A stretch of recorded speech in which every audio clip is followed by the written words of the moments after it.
The greatest antidote to depression, the greatest way to feel good in your heart is to read the Surah Ad-Duha, because it is the most amazing surah in the Quran that tells you to be positive and to feel good about Allah Azza wa Jal.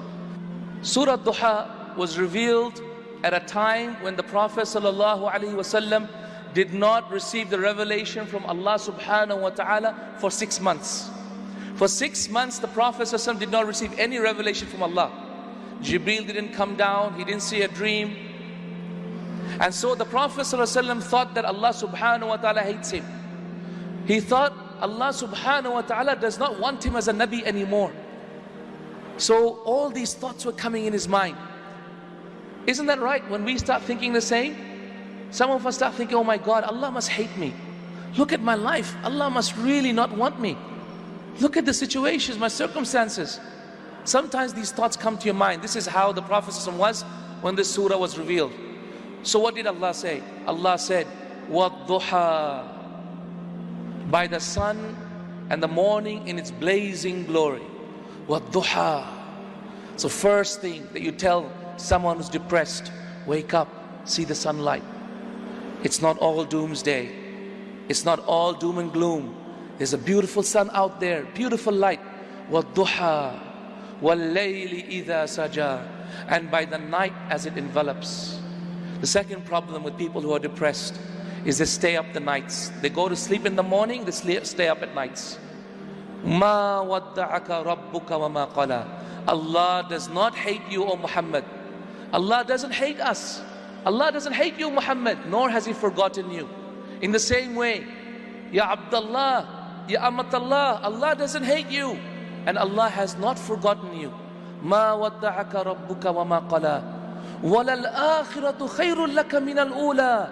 And indeed, the hereafter will be far better for you than this dunya. What is coming is going to be far better for you than what situation you're in now. وَلَلْآخِرَةُ خَيْرٌ لَكَ مِنَ الْأُولَى وَلَسَوْفَ يُعْتِيكَ رَبُّكَ فَتَرْضَى. And very soon, Allah will give you a massive reward and He will make you happy. Very soon, O Muslimin, Allah will give us Jannah, inshallah, and make us happy. Very soon, Allah will give us a victory from all of this and make us happy. Very soon, وَلَسَوْفَ يُعْتِيكَ رَبُّكَ. Allah has promised this, and of a surety, very soon we'll go to Jannah, inshallah. Very soon. Isn't this the most beautiful thing to say to a person who feels bad in his heart? Then Allah gives him reasons to believe this. What does He say? أَلَمْ يَجِدْكَ يَتِيمًا فَآوَى. He gives people reasoning so that you believe this. He says, Alam yajidka yatiman. Did He not find you an orphan and look after you? Ask yourself, weren't you very sick sometimes? Weren't you a little boy and Allah looked after you? Weren't you a little girl, no one to care for you, and Allah looked after you? Alam yajidka yatiman fa'awa wa wajadaka dallan fahada. And we found you misguided, didn't we guide you? Weren't we misguided, brothers and sisters, before we became practicing? I know I never used to pray myself. I never knew about my deen. Didn't Allah find me misguided and guide me? In the same way, weren't you misguided and Allah guide you? وَوَجَدَكَ عَائِلًا فَأَغْنَى. Didn't Allah subhanahu wa ta'ala find you poor, in need of wealth, and didn't Allah give you wealth? How many of us Allah subhanahu wa ta'ala looked after us when by Allah our families still are struggling back home? وَوَجَدَكَ عَائِلًا فَأَغْنَى. So Allah gives more and more reasoning to Rasulullah ﷺ and to us, reminding us again and again why you should believe everything else that Allah has said, His promises that will come true.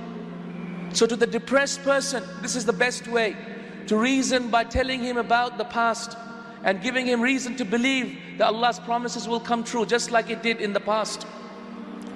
Then Allah gives the antidote to depression. Do you know what it is? The depressed person is more concerned about himself. But the best way to remove depression and this feeling of being disconnected with Allah is to remember those people who are far, far in more difficulty than you. فَأَمَّا الْيَتِيمَ فَلَا تَقْهَرْ. Allah continues and says, and so the orphan, do not be hard on him. وَأَمَّا السَّائِلَ فَلَا تَنْهَرْ. And the one who asks you, do not say no to him. So Allah tells us, remember two types of people. The first is an orphan, the number two is a beggar. Remember the orphans, they have no one to look after. You have parents to look after you. You have family to look after you, somewhere to go home. The orphans have nobody. وَأَمَّا السَّائِلِ, the beggar, he has no food, he's asking you for food. He goes to sleep hungry every day, Allah has given you food. How many of us has ever gone to sleep hungry, subhanallah? So Allah tells us the antidote, which is to look at people below us. فَأَمَّا الْيَتِيمَ فَلَا تَقْهَرْ وَأَمَّا السَّائِلَ فَلَا تَنْهَرْ. And then the final way to remove this feeling of being disconnected from Allah, do you know what? وَأَمَّا بِنِعْمَةِ رَبِّكَ فَحَدِّثْ. And the blessings of your Lord enumerate. Talk about the blessings of Allah. Alhamdulillah for my eyes, Alhamdulillah for my hands, Alhamdulillah for my mouth, Alhamdulillah for my heart. If Allah didn't love us, why is He still keeping us alive? If Allah didn't like us, why is He giving us sustenance for every minute that we are alive? If Allah didn't love us, why are we here today? Sharing this knowledge, increasing in wisdom and love of Allah Azza wa Jal. My brothers, my sisters in Islam, next time you feel disconnected, read Surah Ad-Duha. And by Allah, you will feel the same love that the Prophet ﷺ received from Allah Azza wa Jal. Very soon, Allah's promise will come true.